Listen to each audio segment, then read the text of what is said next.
The president threatening even more tariffs, and that's against warnings about a Trump recession. We have seen the retaliation continue. That's why it's called a trade war.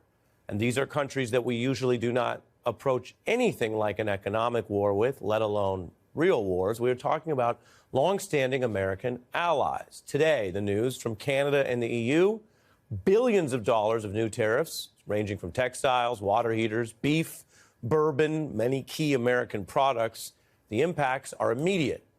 The stock market continues a volatility that is driven by, partly at least, these Trump moves. We've seen that as almost a uniform opinion, and I'm going to show you some Wall Street Journal and other reporting on that in a moment.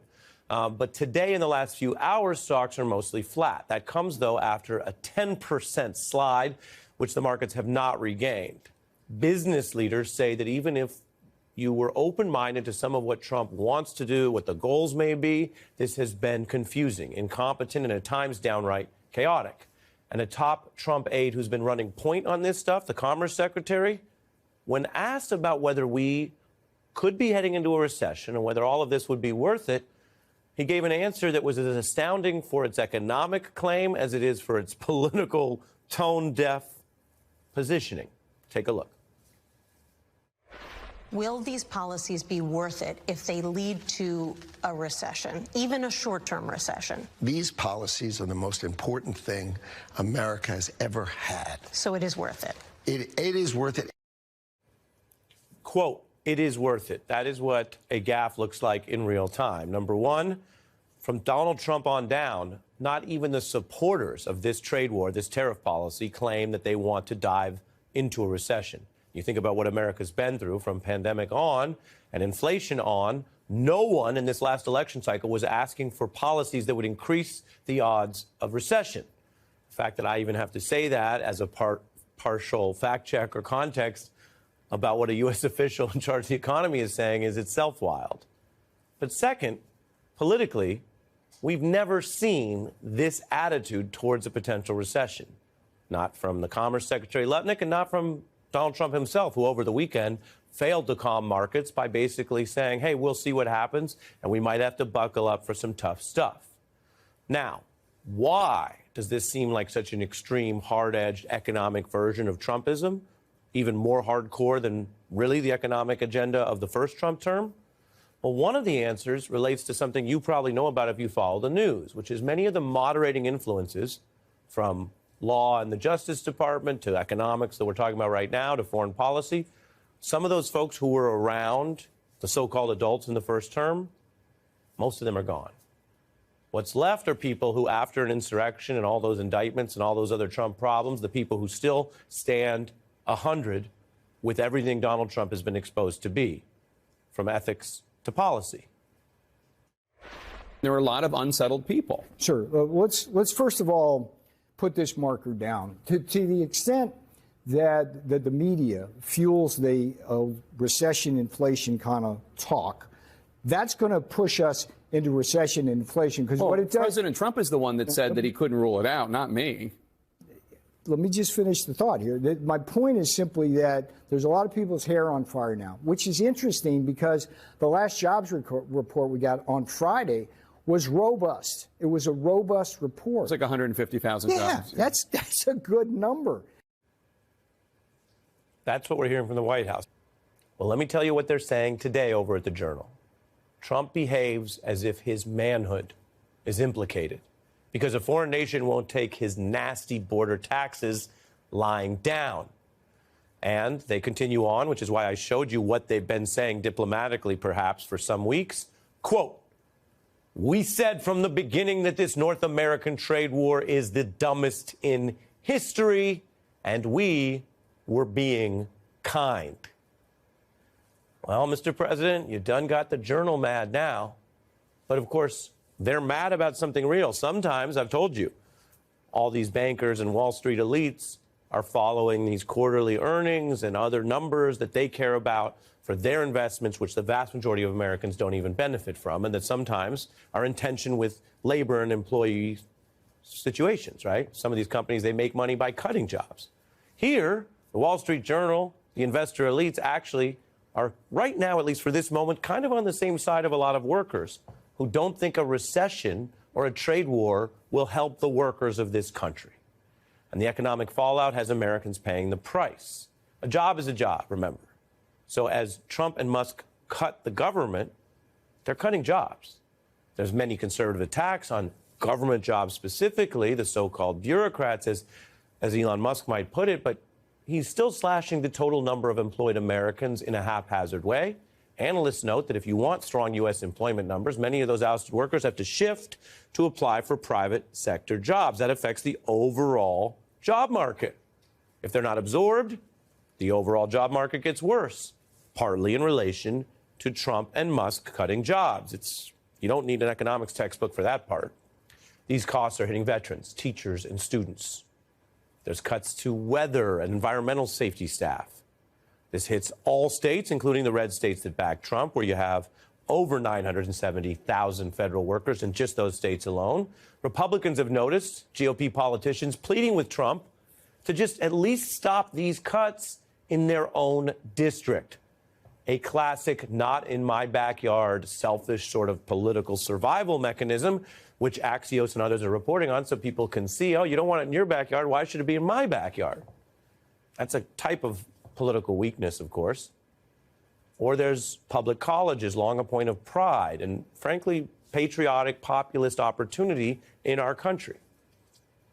State schools often enable the highest share of students to get to college. They have admissions programs, as you can tell from any sports match that you watch, game, set, match, where there are sometimes tens of thousands of current students because the admissions programs admit more people than the smaller, say, private Ivies. Now, President Trump cracking down on funding for universities, and he started with some of those big top research institutions.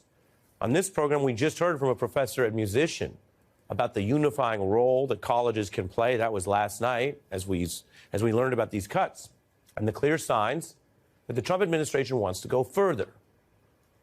What I'm showing you on your screen is relevant in the news and government tonight. If it looks a little out of pocket, please don't blame the messenger or the news. You are looking at the wrestling executive that Donald Trump tapped to run the Department of Education, Linda McMahon. Whatever her business qualifications, she's not an expert on federal education policy or procurement. She's known more for her ability to learn and perform in the ring, as she was doing right here. But it turns out they don't want her doing federal education policy. She's a placeholder running this department that Trump wants to eliminate. And they just took that huge step this week, ousting half of the staff of the Department of Education, closing major field offices. And the former executive of that wrestling group, McMahon, says she is there, again, these are her words, to shut the whole thing down like Trump wants as long as they can get Congress to agree.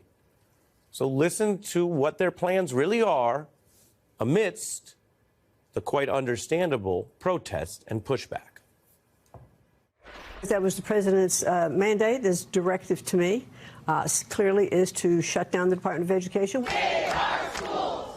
Save our schools! We want our tax dollars to educate our kids. Yeah. Not further line the pockets of Trump's cronies. Thank you to my public education because I'm not stupid and I know better. We know we'll have to work with Congress, to get that accomplished. But what we did today was to take the first step of eliminating what I think is bureaucratic bloat. There can be no democracy without a free, universal public education. That's the voice of the cuts and the voices pushing back. Now, there are many Trump actions that are extreme and unprecedented and are even being halted in court tonight as potentially unlawful. This talk, though, about shutting down entire agencies predates Donald Trump, to be clear. It goes back a long way in GOP politics. You might remember Rick Perry ran on basically ending not one, not two, but three agencies, which you'd think you'd have a strong feeling about if you really wanted to eliminate that many jobs in entire agencies, although he infamously struggled to remember which three. The third agency of government, I would do away with the education, commerce, and let's see, I can't. The third one I can't. Sorry. Oops. Oops. It was seen as a gaffe at the time. It was a moment that hurt Perry among Republicans. He was still running in the Republican primary. But by the time Donald Trump took over this same party, Rick Perry was back in the spotlight. I want to remind you, Donald Trump appointed him to run one of his supposedly hated agencies marked for elimination, the Energy Department. Just as Trump has tapped McMahon now to run an agency they both say they want to eliminate. Let's take them at their word here. They're not saying they want the government to run better or more efficiently with regard to these entire agencies. They are saying they want to end it. No federal energy oversight, no national education leadership, a gutting of the expertise and the people, which has guided two things that, as a factual matter, Americans generally rely on: energy and public education. And I'm not really chuckling because it's funny. I'm chuckling because it's outlandish. They're saying if they can get away with it, no mosques at the federal level. Get rid of the public servants, the administrators, the teachers, all connected to this funding. And why? Why?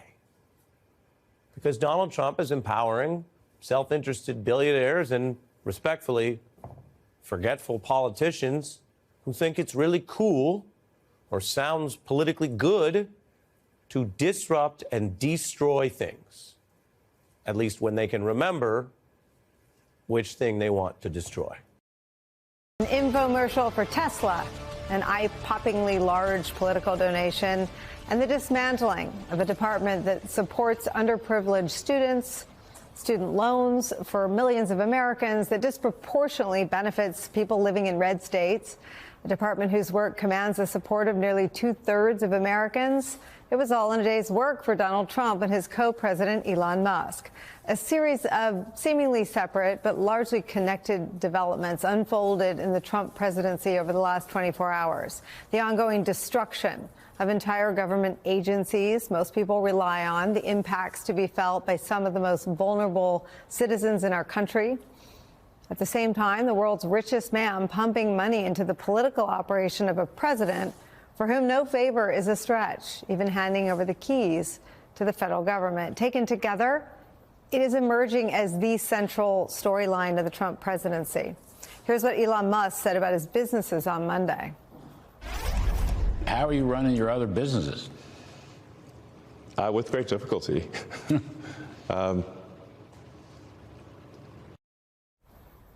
Yeah, I bet. Now, headlines about Musk's businesses struggling mightily are everywhere you look. Tesla showrooms have been the site of protests. The stock is down by about a third since Donald Trump took office. A survey of Tesla investors found that 85% think that Elon Musk's politics are damaging the Tesla brand. Just one day after Musk's appearance there on Fox, this happens. Donald Trump outside the White House with Elon Musk and a fleet of Teslas. Make a good deal here.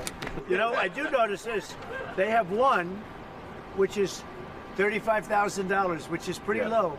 What is that all about? And let me get into this sector. I'll watch Secret Service go crazy. Thank you. I mean, if you actually drove it around, it would really be well. Beautiful. Wow. I get into the other side. That's beautiful. This is a different panel than I've had. Everything's computer. That's beautiful. Wow.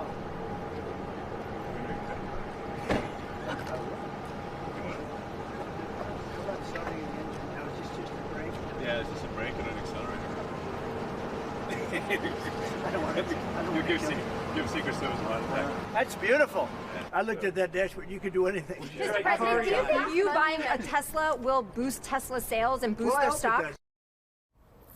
Everything's computer. Everywhere I look, all I see, computer. NBC's headline perhaps puts it best, quote, Trump turns the White House lawn into a Tesla showroom. And this is what the note said that Trump was holding in his hands. It reads, quote, Teslas can be purchased as low as $299 a month, end quote. And interestingly, we checked the website, and on the front page of the Tesla website, it says, quote, you can lease a Model Y for just $299 a month. You couldn't make this up if you tried. Trump also claimed without evidence that boycotting Tesla is illegal. Senator Chris Murphy described the whole scene this way, quote, just because corruption plays out in public doesn't mean it's not corruption.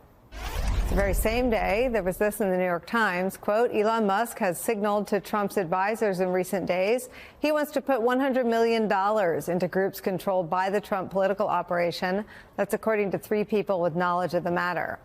It is an unheard of thing for a White House staffer, even a part-time staffer with part-time status like Elon Musk has, to make such a large political contribution to support the agenda of the boss.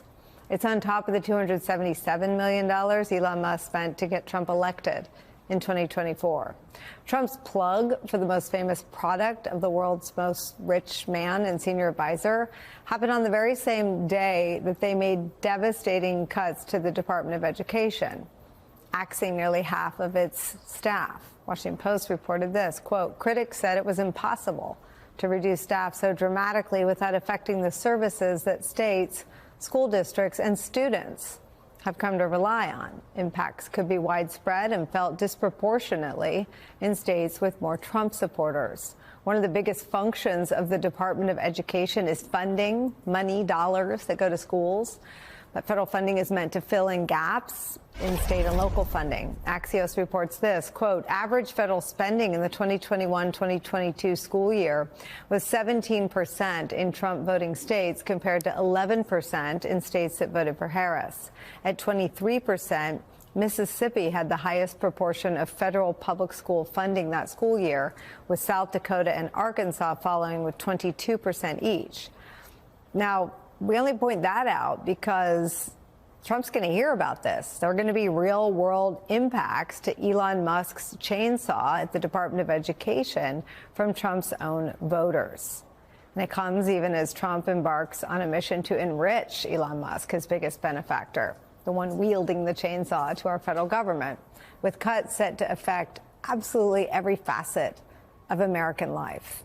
The gutting of the Department of Education will be felt sooner or later by everybody, though, everywhere. Already, the idea of eliminating the Department of Education, which the Trump administration appears to be doing already in all but name, is very unpopular, according to polls. A poll last month finds that 63% of all Americans oppose efforts to dismantle the Department of Education. An unpopular Trump agenda with potentially severe impacts for all voters, playing out amid open and gross displays of political corruption at the White House is where we start today. Angelo Carusone is back. He's the president of Media Matters for America.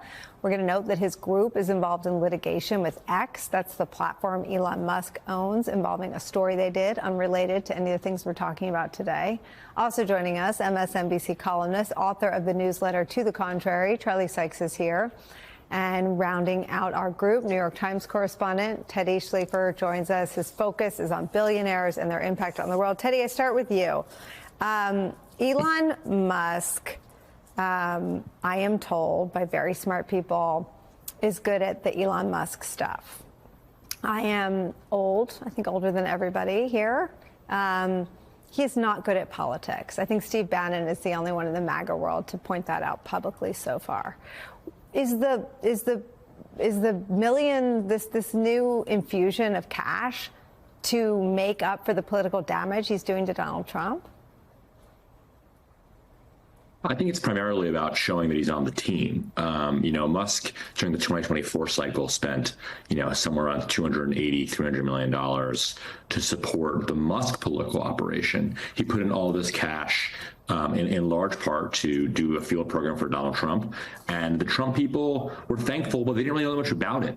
At the time, even to this day, they're still trying to learn everything that Elon Musk did to help Trump in 2024. But what's happening this cycle, and what's happening, what Elon Musk has communicated in recent days, is he now wants to help the Trump team do its own politics. He doesn't want to just back the Musk operation. He wants to back the Trump operation. So this money is intended to go to the existing groups that are being supporting Donald Trump's agenda. Obviously, the 2026 midterms, the Trump team wants to primary Republicans who are insufficiently supportive and insufficiently supportive of DOGE, Musk's political project. So to me, the big takeaway here is not the money, because we know that Elon Musk spends a lot of money to help Donald Trump. It's where the money is going, which is to Trump's own organizations, not to Musk's backed organizations. There's a thing with political spending, Charlie Sykes, that you usually learn the hard way when you're on a campaign with lots of money that loses.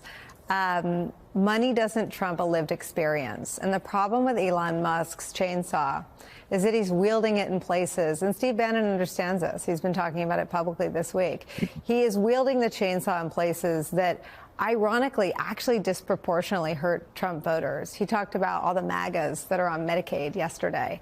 Well, there are a lot of kids of MAGA voters who live in red states that voted for Donald Trump that will be disproportionately disadvantaged, and not just for the years that Trump is president, but forever. Kids in school, and you lose a SEAT or you lose an independent learning plan that helps a kid with a learning difference.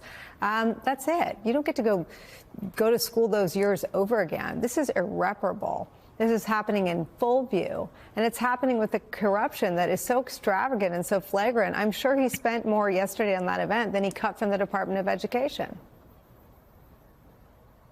Well, I think one of the questions that we ought to keep asking ourselves over and over again, what could go wrong? What could go wrong with the cuts to the Department of Education, the cuts to Social Security, the cuts to Medicaid? And the answer is that Elon Musk has no idea, and he doesn't care. And I think this is the key thing here, is he has no idea what the downstream effects are going to be. And in fact, we might not know for months. But to your larger point, Donald Trump really continues to treat Elon Musk as a co-president, but he's doing it in a way that is breathtakingly corrupt. And I think Senator Murphy, put his finger on it. Just because it's happening in broad daylight does not make it any less corrupt. I mean, think about what happened yesterday. There were the cuts to the federal government, but also we had a stock market meltdown where average Americans were losing, a lot of their life savings. Billions of dollars were disappearing. And what does the President of the United States do? He turns the White House into a car lot to help out the world's richest man who has some anxiety about the impact on his company. The self-dealing is so blatant here. It is breathtaking. But again, Donald Trump at some point is going to want to separate himself from the damage that Elon Musk is doing. But every day that goes by, it becomes more and more difficult because he continues to empower Musk and also turn his political operation into a wholly owned subsidiary of Elon Musk. What could go wrong? I don't know if either of these men actually fully understand. What a day yesterday. Wow. I mean, we had what was going on in Saudi Arabia with the negotiations. That is very good news for the Ukrainians, especially they get the intel and they also get and get the military aid. But the Wall Street Journal basically says it all, talking about stocks continuing to fall. Another volatile session. The headline, U.S.-Canada trade war hits, twists and turns, and again, trillions of dollars wiped out. Front page of the New York Times, of course, talking about this important breakthrough yesterday in the Ukrainian U.S. negotiations. And now we wait for Russia. See what happens. With us, we have the co-host of our fourth hour, Jonathan Lemire. He is a contributing writer at The Atlantic, covering the White House and national politics. Columnist and associate editor for the Washington Post, David Ignatius, is here, and writer-at-large for the New York Times, Elizabeth Bumiller, joins us this morning. Good to have you all. President Trump's 25% tariffs on steel and aluminum imports are now in effect. The taxes will affect Canada, Australia, and the European Union and others. The EU has already announced countermeasures which will go into effect on April 1st. But Australia's prime minister said the country will not impose reciprocal tariffs on U.S. imports because it would only inflate prices for Australian consumers. Late yesterday, Trump backed off on raising tariffs on metals from Canada to 50% after the premier of Ontario said he would pause a surcharge on electricity exports to the U.S. The Canadian government, however, has promised to retaliate against the 25% tariffs on its metals. The president also reiterated his desire for Canada to become the 51st state. So we spend $200 billion a year subsidizing Canada. We don't have to do that. And frankly, the way that gets solved is Canada should honestly become our 51st state. We wouldn't have a northern border problem. We wouldn't have a tariff problem. Canada would be great as our cherished 51st state. You wouldn't have to worry about borders. You wouldn't have to worry about anything. And by the way, Canada is very highly taxed, and we're very low tax. We're considered a low tax nation because of me, because I cut the taxes so low. So the people of Canada would pay much less tax. It makes a lot of sense. And by the way, when you take away that artificial line that looks like it was done with a ruler, and that's what it was. Some guy sat there years ago and they said, "Rah." Well, when you take away that and you look at that beautiful formation of Canada and the United States, there is no place anywhere in the world that looks like that. Elizabeth, so many people have been thinking and saying, oh, Donald Trump's joking about Greenland. He's not really serious. This is opening negotiations, or the Panama Canal, or fill in the blank. But especially Canada, that was always dismissed as a joke. Prime Minister Trudeau, caught in a hot mic moment, told his advisors and the people close to him, he's not joking. We have to take this threat seriously. And certainly yesterday, in the middle of an economic collapse, Donald Trump goes back to saying we wouldn't have this tariff problem if you all would just agree to be our 51st state. It is very hard to believe, but he seems to be increasingly serious. The strange thing, though, that is what it's done. It's made the Liberal Party is won in Canada, and should Canada become part of the United States, there would never be a Republican president elected again, because it's a very liberal country, and they would all be Democrats. It's loopy. People still seem to think that he's doing this just for effect, that he is trying to get major concessions out of Canada. But right now, it has had the opposite effect in Canada. He is, and America is increasingly unpopular in Canada, obviously. Same thing with Greenland. I think, although there seems to be, Greenland wants to be independent from Denmark, and would also welcome close relations with the United States. So that is less crazy than Canada. But right now, that's where the president is, and it's a whole big question about, which also business executives are having. It's how. They didn't take him seriously about this tariff, of the tariffs he was going to impose. They didn't think he was going to do it. They thought it was just negotiations. And it turns out he is serious, at least for now, and they are very, very rattled, and they're calling the White House in a panic. Well, I mean, I just don't know how anybody could be surprised. This is something problem. That, again, he's said he was going to do this for 40 years, and I've been hearing from people on Wall Street. I've been hearing, talk to CEO. They're shocked. Can you believe? Where have you been for the last year? He's promised to do all of these things. Oh yeah, well, and on tariffs, he's been talking about it for 40 years. So again, these CEOs found out. Yeah. I mean, he meant what he said, and so I don't want to hear them say, "Oh, I'm so shocked." Yeah. I'm losing money. There's a lot of gobsmacked CEOs and business leaders saying, "I didn't think he would do this," and I think increasingly people are understanding that he is serious about many of the ideas that he has put on the table, that he did during the campaign. Yeah. And I will say, tried our best. I mean, if people are constantly watching news organizations that follow only what Trump says and not necessarily the facts, then they will find out the hard way. Well, I mean, again, just Jonathan Lemire, we've had people on this show, regulars on this show, that said, oh, my God, I'm surprised he actually did this. He's been saying he was going to do this since 1987. So if you are a CEO or if you've somebody that's invested in the market, we said it here repeatedly, he was serious. Be careful with the economy. We have the strongest economy in the world.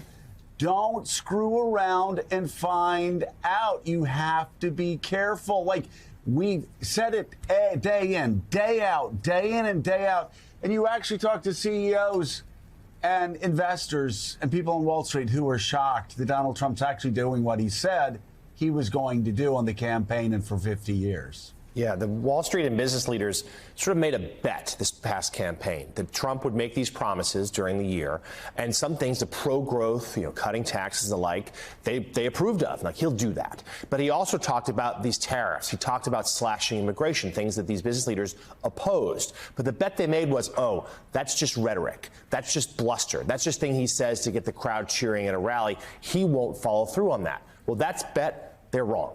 That's what's happened here. And we have learned, first of all, as you point out, tariffs, his belief in tariffs is one of his few really consistently held ideologies. He's done that since the 1980s. But more than that, this past, we have learned from his first administration, and particularly this past campaign, when he makes these promises, he tends to follow through. He tells us what he's going to do. He's actually far more transparent than people want to give him credit for. There's not a lot of hidden hand here. There's not a lot of, if ever, a 3 or 4 dimensional chess. This Donald Trump, when he says he's going to do it, more times than not, he does.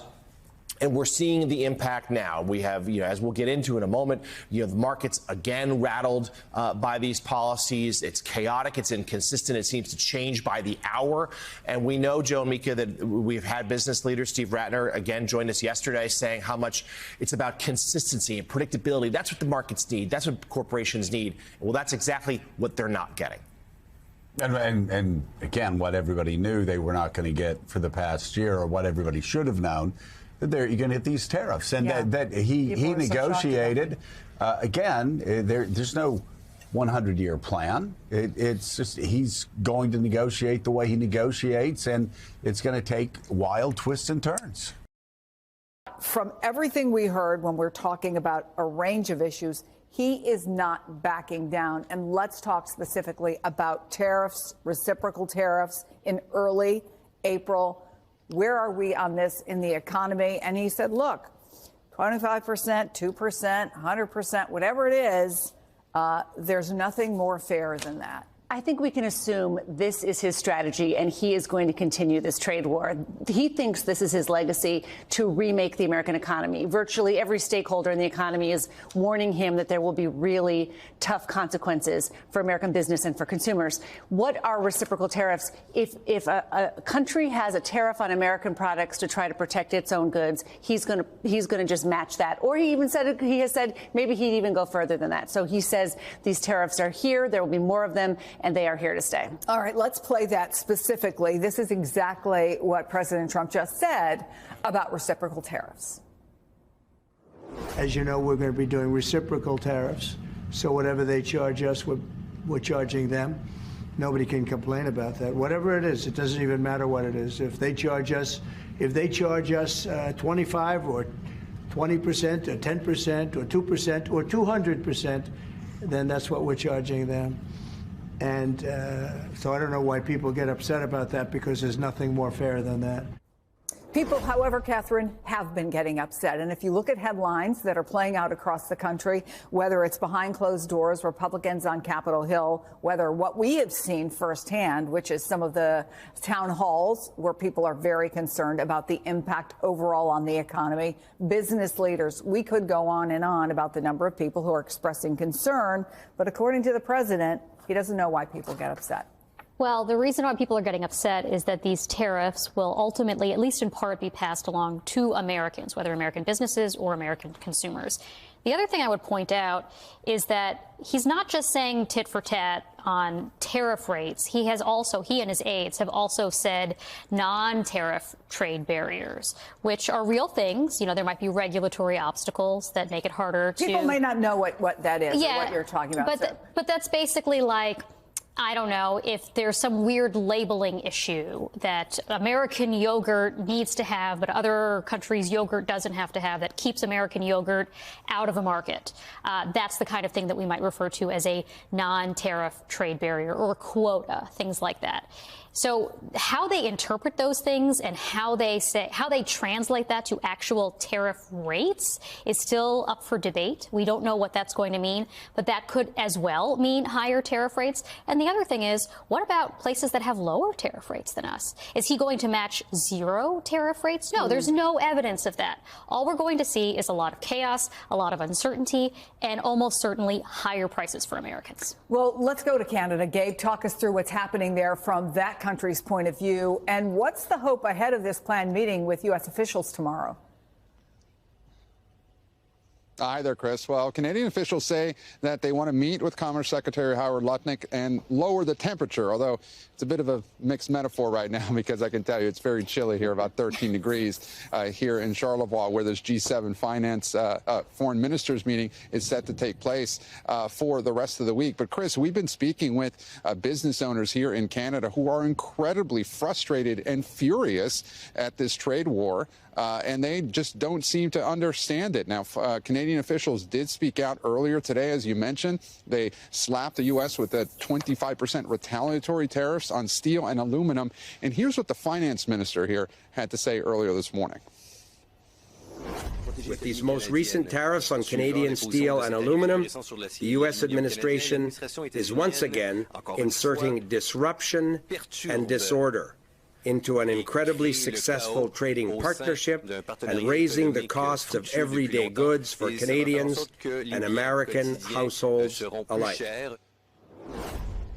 Now, something that has struck a particular chord here, Chris, is all this talk about potentially annexing Canada, something that President Trump has repeated over and over again, poking fun at what he called Governor Trudeau and making Canada the 51st state. Every single person I've spoken to here in Canada is furious about that. It really hurts their national pride. And again, they cannot seem to understand it. Now, Secretary of State Marco Rubio is set to arrive here in Charlevoix a little later on today. He was asked about what would come up during this G7 meeting. He did say that this is not a meeting about taking over Canada, but Canadian officials do say that they plan to raise this issue of this trade war repeatedly, Chris. Gabe, thank you so much for that. Go get warm if you possibly can. I mean, part of the problem, Christine, is that there is this disconnect. There is a fundamental disagreement about exactly what tariffs do, about what they can accomplish.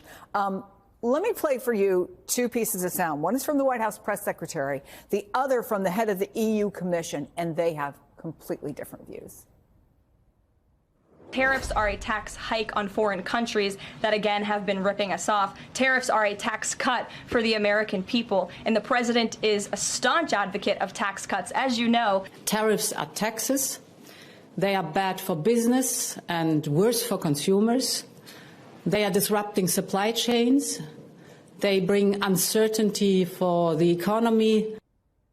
And then after Howard Lutnick said that tariffs would lower prices on U.S. goods, the Wall Street Journal editorial board questioned whether the Commerce Secretary actually understood how commerce works. So help us out. What does basic economics tell us? So the president keeps saying that these tariffs are paid by a foreign government. The tariffs are paid by the importer, right? And the importer sometimes can get a break from a foreign government. Mostly they pass some or not all of these tariffs on to consumers, right? So they're borne by the importer. We know that. But the president doesn't frame it that way. And he insists on looking at it through the lens of McKinley, President McKinley, before there were even automobiles, right? He's going way back in time when he thinks that tariffs made America great, and he wants to recreate that, even though so many people around him are saying this is very disruptive. This is incredibly disruptive. It will hurt supply chains. It will raise costs for consumers. And more recently, You've been hearing the president and his team acknowledge there will be some pain, but saying in the long term, it will be worth it. There's just a lot of questions about what is the strategy? What is the strategy? What will the carve-outs be? What will he stick to? And that indecision around the strategy is something that's also sort of fostering all of this uncertainty and concern. Yeah, worth it to whom is one key question. If you've lost your job, that's a big question, right? But even if the average American doesn't understand the intricacies of tariffs, and why should they, right? That's probably not It's not intuitive. That's, yeah. I agree. Let's talk about something they do understand, which is the price of eggs. And of course, we've talked a lot about that. The president talked about it today. Here's what he said.